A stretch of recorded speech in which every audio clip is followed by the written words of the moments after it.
आज सातारा जिल्हा परिषद अध्यक्षपदाची निवड झाली। सातारा जिल्हा परिषदेचं अध्यक्षपद हे ओबीसी महिलेसाठी राखीव होतं। इथल्या प्रत्येक सत्ताधारी वर्गानं विरोधकांनी सांगितलेलं होतं की आम्ही मूळ ओबीसीना तिकीट देऊ, मूळ ओबीसीचं आरक्षण पुढे घेऊन जाऊ।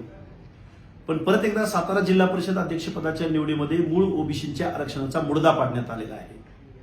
मी ओबीसी बांधवांना आता तुटोस्तर ओढून सांगतोय की तुमचं आरक्षण संपलंय, तुमचं आरक्षण संपलंय।